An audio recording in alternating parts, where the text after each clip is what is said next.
Coffee with Chairs. It's so great to have you with us, and I'm really excited, just as you know, we're on this journey of real life conversations. Last week we had the most incredible people with us talking just about marriage. It was amazing. We laughed a lot in the studio. I hope you laughed behind the camera. We exposed ourselves. Hopefully our husbands didn't watch it all, but just it's real life. And you know what we're doing here is we're talking real life, and I'm trusting God that it encourages you where you are at in your life, at home, on the other side of that screen, that you know that you are not alone in this life. And you know, this week we are talking parenting, which, that is a whole thing on its own. And you know, before anything, I need you to know that you are not alone.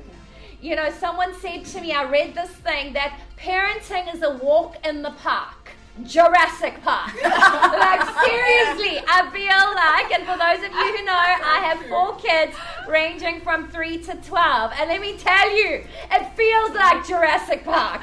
Like, I don't know if I'm being mauled by dinosaurs or like nibbled on by the small dinosaurs. Like, it's all in between, because it's a wild ride. But the one thing I know is I'm so grateful for the people around me when I can tell them, like, I don't know what I am doing here. Like, I'm winging it. I don't know if I'm messing these children up for the rest of their lives.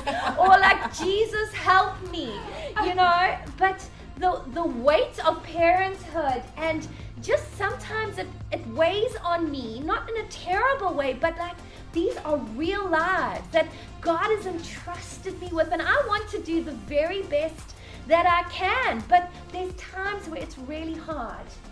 And so I've got these beautiful women with me, the lovely Tabani, the gorgeous Christy, and the beautiful Alana, and they have got children in different seasons right now, and then we're going to swap them out with a few more beautiful ladies who are currently sitting on the floor.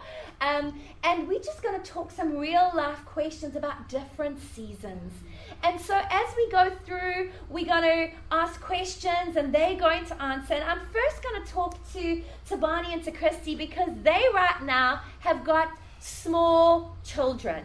You know, that like that tired baby breastfeeding, not sure, am I actually sleeping?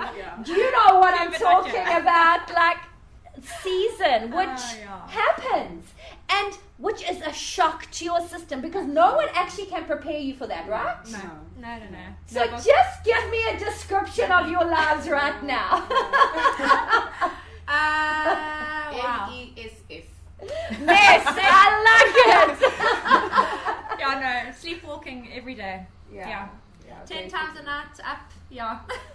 Sleepwalking every day. That's where we're at. And it's real. Real life. And then you've got to get up and function the next day. Yeah. And Isn't it true that you, for the first one, you experienced it and you thought, oh, this was so bad, then you forget. Yeah. You forget. 100%. And then mine now, 5 years later, 6 months, and my goodness, I'm asking myself, what did I do? Why did I do this again? It is. God is very clever to make us forget. Hey? Yeah. Honestly, And he gives you otherwise- an easy one first. Just saying. Because if Bobby was first, he would be the only one. Definitely. I remember moaning to my friends, going, oh my gosh, I'm waking up 4 times a night and it's so hectic. And now I'm like, what on earth was I even concerned about? No. It is, but I love that. It's a mess. And you know, we all, life is messy. Yeah. Like, it's not this neat, parenthood is not this neat packaged bow box that you just pop the lid off and it looks like one of those adverts, and out pops this beautifully dressed child just smiling sweetly. I'm like, is that kid drugged on that advert? Like, seriously, like, how did they get What them have you to look- threatened them with to make Exactly. them smile? I have discovered that bribery is an essential part of parenting. Yeah, 100%. Absolutely. So in this mess, in this season of babies and toddlers, if there's any advice you could give to people in this season, what would it be? You know, Ches, there's a powerful Zulu saying, and it says umuntu ngabantu, and it means that a person is a person by other people, meaning that you can't person without peopling. You know. Wow. And I found that in this season, I think I would have died without my community. You know, without my tribe, without my people, without the people around me to support me and help me. Even when my mother likes to call me Google Mom. Because I Google everything. I like it. But I've just realized that even though we've got all these differing opinions about how things should be done, or no, a child should blah, blah, blah, but at the end of the day, I'm so grateful for them because even after my Googling and my fears, because you can't Google anything, honestly, it's not safe. Because you're dying tomorrow, right? You get cancer. The worst thing possible that's happening to your child. They are there to calm me down, to reassure me, to let me know that they've been there and it's a season and it will eventually, they'll move on to the next phase of their life. And I'm also learning to receive help. I'm learning to receive love in this season, because you have this burden and responsibility. I'm the mother, so I must do everything and make everybody happy and safe and fed and all of those things. But I love that there are people around me that are trying to make sure that I'm all of that as well, safe and loved and all of that. So if anything, I would say at this time, as well with COVID and everything going on with lockdowns, it's so difficult to have a huge community around you. But I would say reach out. And if you know somebody, reach in, and ask, how are you? Can I bring you some supper? And even sometimes I think you shouldn't even just ask, just bring it. Nice, I like it. Just bring the supper. Just rock up with the supper, all wrapped up. They'll refrigerate it if they already have supper, But that support, I think, is critical, and it's a lifeline, and it's everything. I think that's so good, because I think as women we think asking for help is a weakness. And I am, in all honesty, I'm not very good at asking for help. Like, it's just not a natural thing for me, and it's something I've actually had to learn to do. To say, and it's my own I think insecurities or whatever it might be. Well, why can't I do it? I should be able to do it. And it's really something that God's challenged me on. So thank goodness I've got some friends, and some of them in this room will just bash their way in, and we here to help, but it's often people won't ask for help.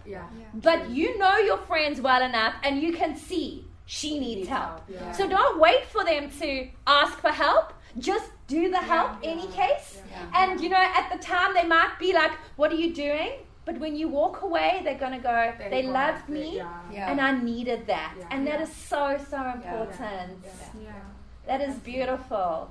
It takes a village, definitely. It does. And I think that's such a key thing, is that you just need to push in and help wherever you can, because so many people have said to me, don't worry, like if you need anything, just call. And I'll say, yes, 100% I'll call, and I've never called. And that's the truth. And it's not even because I don't want to, it's just when I think, oh my gosh, I'm feeling so overwhelmed right now, let me just call. I'm like, no, you can do this, just handle it, figure it out. You can actually do this. But in actual fact, if they just came in, sat on my bed, which has happened once or twice, and been like, what's going on? What's happening? It would be so much easier. And so many times I've had a friend just barge into the front door, and I'm almost like, no, not a good time kind of thing. It's like not a good time. And in actual fact, it's the perfect time, because they came and just took my baby from me. Just said go and have a shower. Go have a shower, go do something, go have a shower. Shower in newborns. Something that we never thought we would bubble desire. bath, and it was like heaven. The small fantasies, going to the toilet by yourself and showering by yourself. A luxury.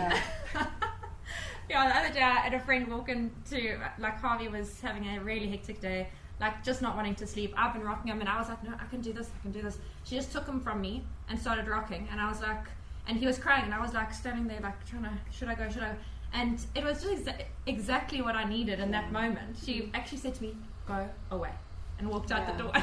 And it was actually exactly what I needed. And sometimes I think we just have to step in and be that for others.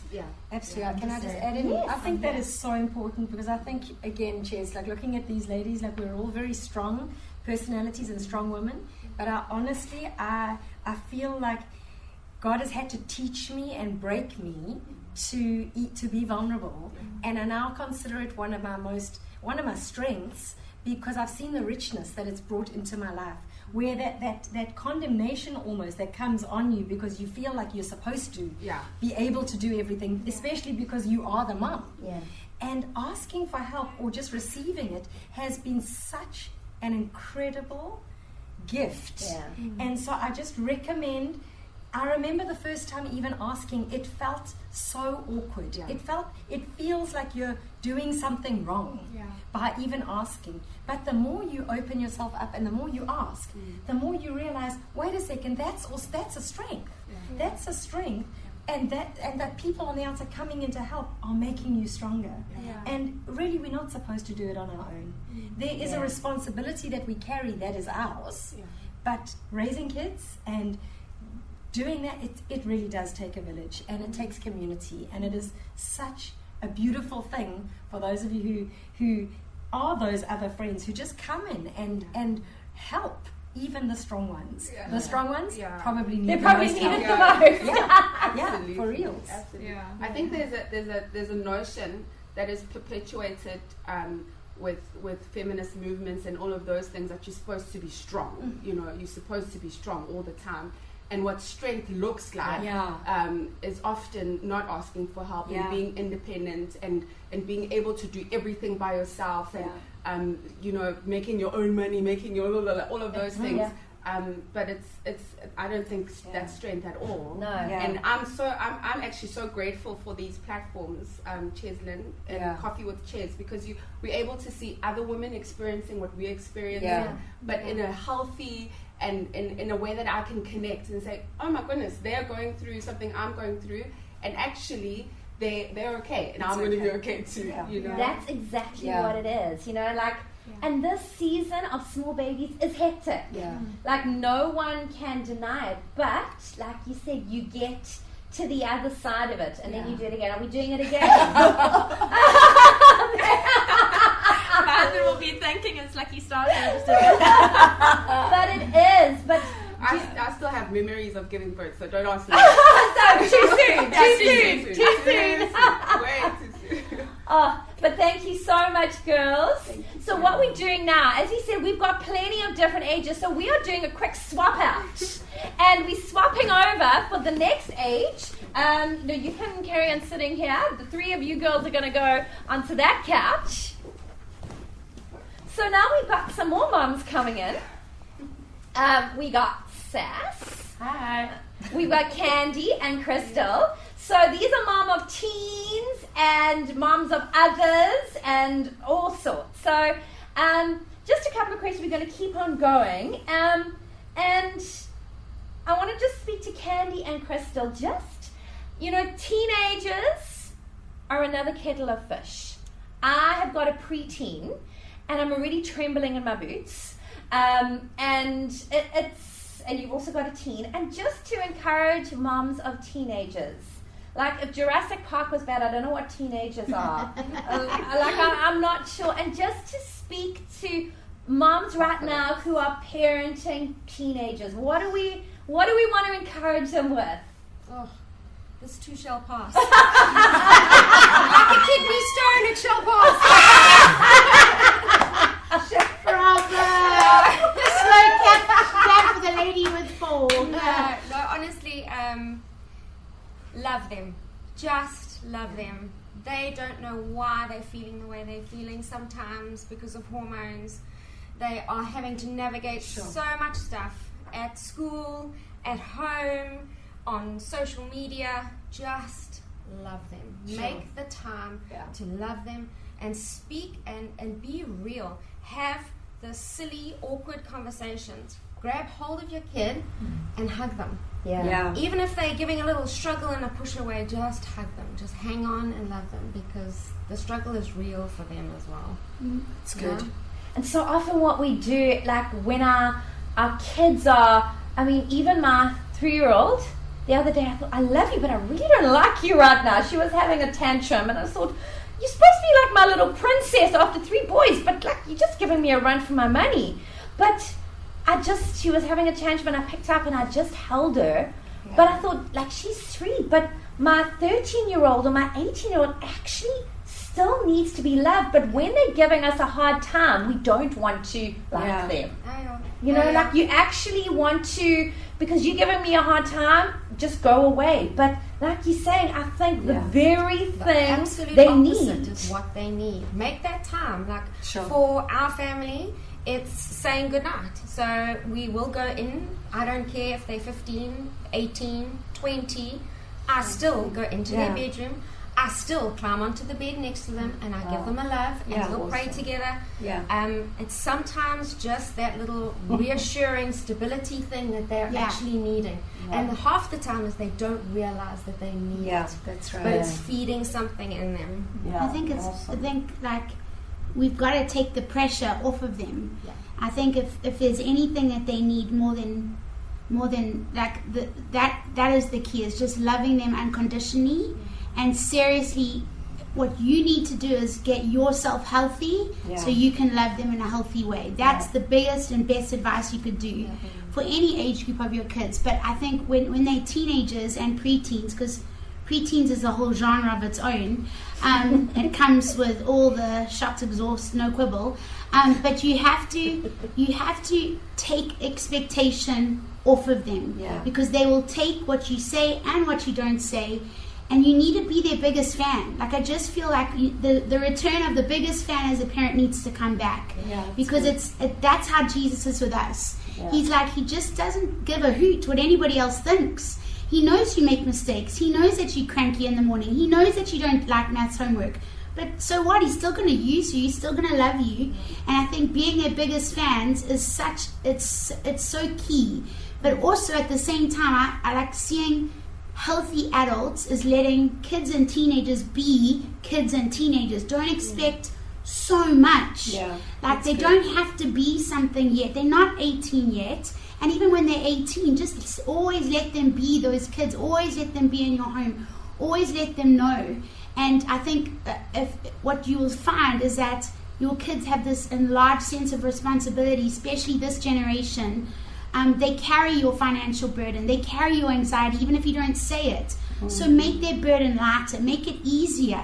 Take the limits off and let them have fun. Like, just let them be, you know, as long as you can keep them young and not in a control way. But as long as you can keep them having fun, even if you have to force them to play a board game, force them to bake with you, let me tell you, they'll keep coming back to do that. And like Candy says, I feel like forcing physical affection is very important, because, you know, there's times where you might be lying in your bed and you just wish somebody would give you a hug. Those are the times, go and give them a hug, because they need it. They need to be kissed and loved and held and looked in the eyes and affirmed, and that will bring wholeness. Good. I think a really important thing as well, I mean, it doesn't matter what the age is, but as a mom, is to say sorry. I think a kid, they need the love, they need the acceptance, they also need to know that you are willing and ready to apologize to them, because we know that we're not perfect, and we know that we mess up a lot. And so I don't mean to be funny, I hate religion, but sometimes I hate it. But sometimes what I do is I actually get down, not necessarily on my knees, but it's sometimes on my knees, because to get down to their level and just to eye say sorry, like you would to a friend, like you expect of any other two people in conflict. I'm quick to say sorry to my children, so that they recognize that I am also just an imperfect human who needs a perfect God. And so to get down to their level and say I'm sorry. I think love, acceptance, sorry, realness, what's the word? Authenticity. And I think lockdown, I have loved. I'm a fan of lockdown. We don't need to share our opinions, but here I am sharing mine. I'm a fan of lockdown, because what it has done, it's produced us to knit together as a family, and to actually allow all of these things to be, we can't run away. We haven't been able to run away from it. We've had to confront and deal. And I think hearing each other out accepting each other where we are at, recognizing strengths and weaknesses no matter what age the child is. And I think consistency in discipline is so important. I would like to read a scripture if I can even find it. I can't find it right now. I had it there and it's just gone. But just the consistency, I'll find it just now when someone else talks. I get flustered. But yeah, consistency. Here we go. No discipline seems pleasant at the time, but it's painful. But later on, however, it produces a harvest of righteousness and peace for those who've been trained by it. And for those of you who are godly, who are listening to this, I mean, obviously God is our first and foremost, and He disciplines us. And He disciplines us because He loves us. And so as we take discipline to our children, it's raising them up. And I don't like to categorize kids and then bigger humans. I'm like, we are raising little humans to become big humans. So if we can create health when they're young, I'm trusting for health when they're old. And I think health in small children creates health in adults. Absolutely. You know, as an adult now, I look back in areas of my life, and the health that was established in me as a child has made me very much who I am today. And so I want to encourage you moms who are listening to this, what you are doing now in raising your children, no matter how hard it is, what you are establishing now, the health you are creating, the love, the boundaries, the discipline, all of it is going to create healthy, whole, functioning adults one day. And like my greatest desire is that my children would grow up to be children who are whole in the image and knowledge of who God created them to be, that they would one day be parents raising children, and that's part of our jobs. Yes. And it's a privilege. Yeah, and I think as well, just to say, I really feel this actually, I hadn't pre-thought it, but just to be set free, moms, from parenting teens and preteens out of guilt. Like, you can't parent from a place of guilt, because they will pick that up. And I'm a single mom, and I have had like so many stories and journeys, but I saw somebody who was just helping me, like a therapist lady. Get help when you need help. You just have to get help, because not everybody knows your story. That's right. Even in church, like, not everybody's been through what you've been through. You just got to get help, and we encourage that. Absolutely. Because there's some stuff that only professional medical people can help with. That's right. And so, and she gave me some incredible advice, and she says, you know, there's a time in the day, because I don't know about you, but sometimes you actually want to, and it's not just single moms, it's every kind of mom. You just want to lose it, because you just think, if you ask me one more flippin' thing, let's be real, I'm going to lose it. And sometimes it just comes out like, can I just have a moment? And she was saying, this therapist lady was saying, a kid psychologist, she was saying, make sure you plan into the day that you teach your children that you as a mom need to be filled up and you need time. So good. You set aside, I mean, I know you can't do it with little kids, so you can pray for revival on your own for that. But you need to teach your teens and your preteens to love you, because they'll also love their wives and their husbands and their families the way they consider you as well, and say, hey, like, could you just also consider me? I'm having an hour, I'm chilling, I'm reading my book. Feel free to serve me and bring me a coffee. You know I got your dinner later on, but it's my time now. So I just want to set some of you free. I want to set some of you free, because you're also raising kids who are going to serve God and serve their families, not just be served. And you're not born to just serve them. You're born to raise them to serve. So be set free in not just like raising entitled kids, because they just love to be served. So some expectations need to be released, but some actually need to be kept. Yes. And expected. So good. So we're going to just look one more thing, Alonz. I'm going to swap you out with Tabani quickly. Perfect. She doesn't know about this, but I'm quickly bringing her back in to take the hot seat here. But I actually want to just speak to Sass and Tabani, because these two women have got incredible stories, because they currently parent and love kids who are actually not their own biological children. And so Sass got remarried to somebody with a child, and Tabani soon after how long after you had been married? After 4 years of marriage, but after 3 months of Kanisa. Yeah. So they had a 3-month-old little girl, Kanisa, and Tabani's husband, Mondli, his oldest brother died. And his oldest brother had a little boy, Sabelo. And they took this little boy, he was 3. Yeah, he was 3 years old, and took him on, and he became part of their family. And you would think this boy was there since the day he was born. So can you imagine having a 3-month-old, first-time mom, and all of a sudden getting a 3-year-old at the same time? The grace that you needed in that season. But I want to talk a bit about that because, it's a very real thing now. Blended families, having to love children that are not your natural children, but it's something we actually have to learn to do as the body of Christ and as mums. And so just if you guys could share something that you've learned and from that. Go first. Growing up, my mother worked at Umlazi Place of Safety, where there's a lot of orphans that live there. So I'd spend a lot of time at Umlazi Place of Safety because my mother used to call me her handbag, so she'd take me to work as well with her. So I experienced these kids and grew up sort of around that. And so it has always been in my heart that when I grow up, I'd like to adopt, and I had no idea that this is the way that it would actually end up happening. But God knows, and I believe that He placed that desire in my heart that early in my life, so that to prepare me that when it does happen, I'm sort of excited and ready for it to happen. And I think I've been blessed because Sabelo is the sweetest little nugget.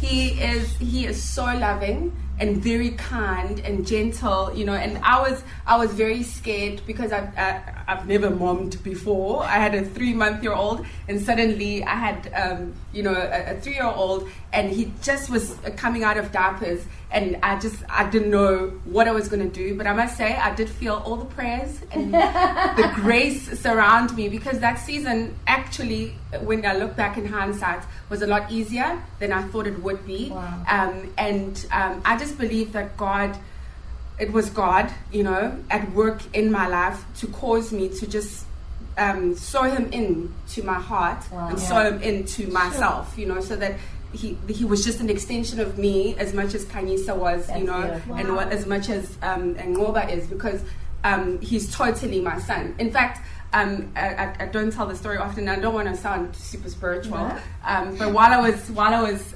pregnant with Kanisa, we didn't check what gender we're gonna have, and so I had like a dream vision thingy while we were at church, and I saw a young boy running towards me crying out, "Mommy, mommy," and I thought, oh, that means I'm having a baby boy, and so I was just sort of settled in my mind, and I remember that day when I gave birth and the doctor asked me, "Don't you want to know what it is?" And I turned to him and I was like, "I know, it's a boy," and he says, "It's a girl." Wow. And I was like, what? And because I hadn't seen her, and they turned her around and the whole room just lit up, and that's why I called her Kanisa, because that means bring light, and it was just such a special moment. But then I was like, what was that thing? Maybe it's my second one, maybe whatever. But and then Sabelo came, and I thought, oh, okay, I see what you did, God. I see, Wow.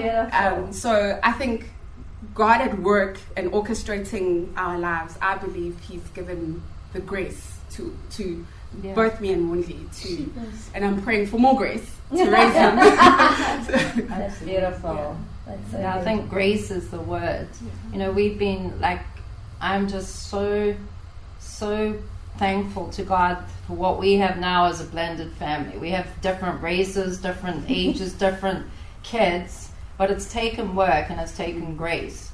And I was just writing down yesterday that some of the highest divorce rates, really, even in the church, it was second marriages, and it comes back to the way that we handle having children in a marriage, because you naturally love your child, and within a second marriage, or when you take on a child, you have to be so careful of that. And so we just, I just honestly think that counsel is always so good in these situations. I would advise anybody going into a second marriage, taking on another child, that you actually open yourself to counsel, whether it be pastoral, whether it be psychology, that you actually get all the information, because it's a known fact that it takes about 2 years for you to really bond with a child. And so we made some agreements before marriage that really have helped us, and they've been tested.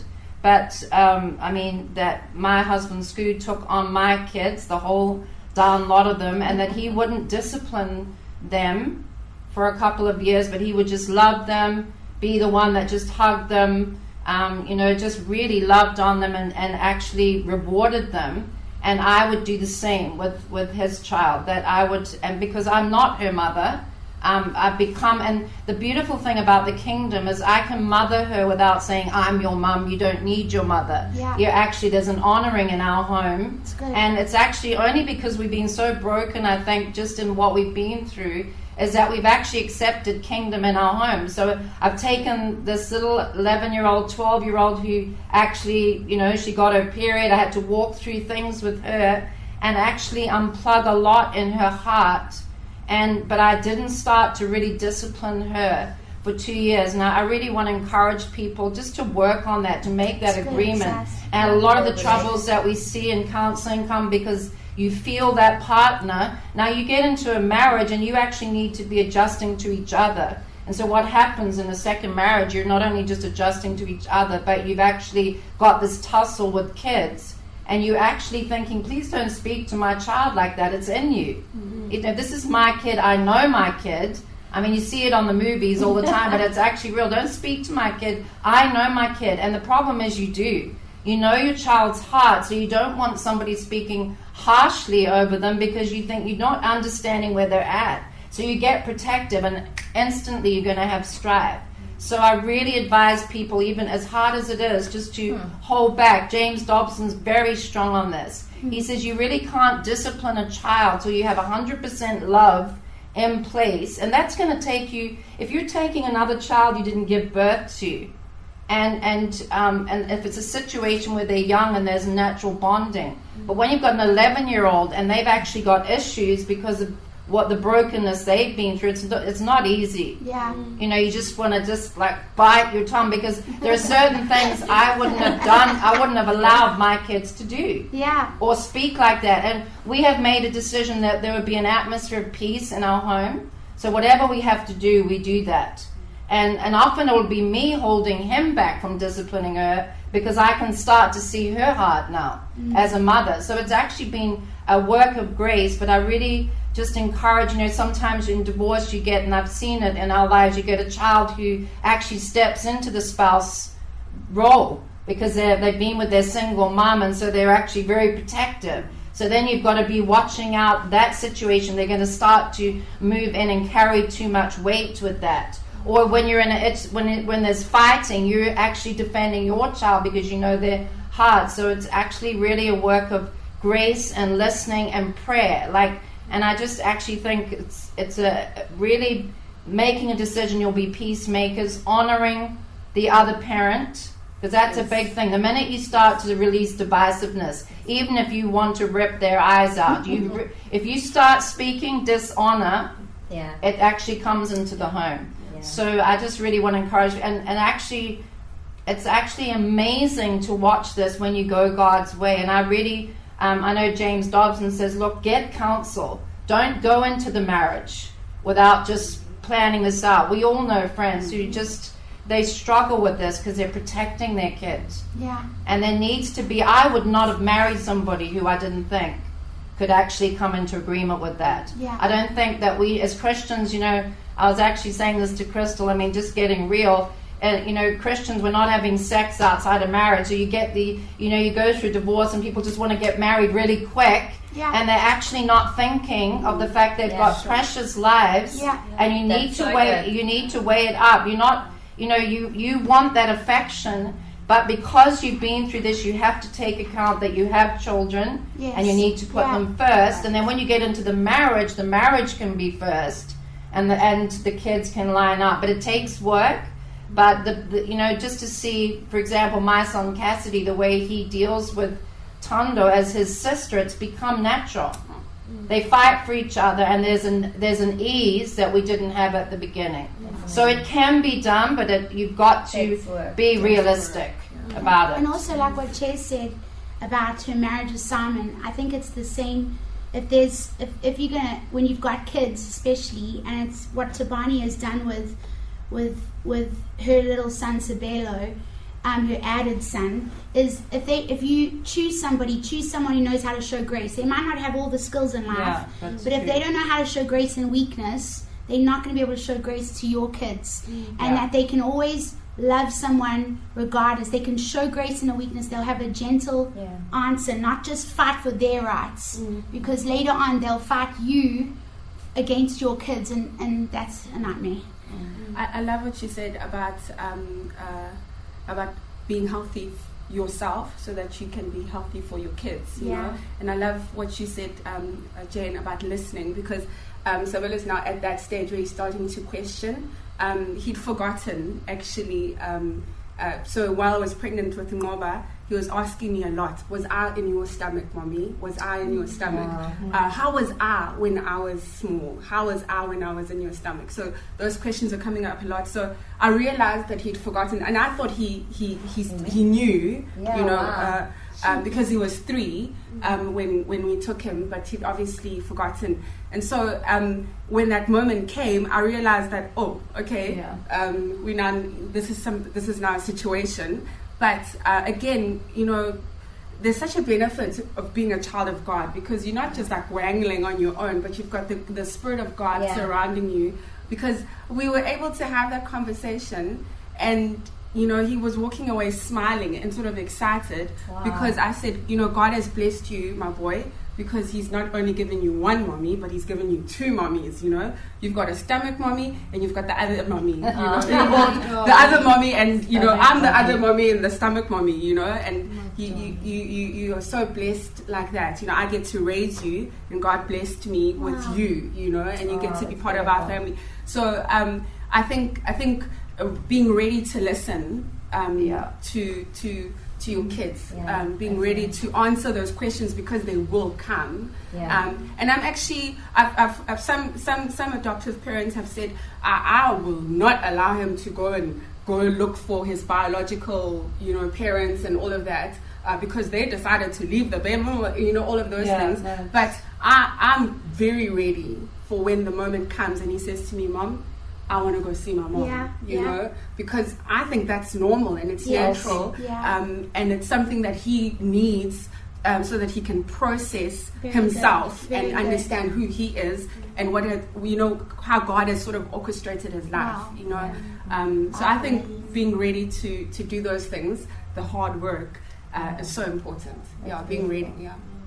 So we could chat all day, but we're going to stop here.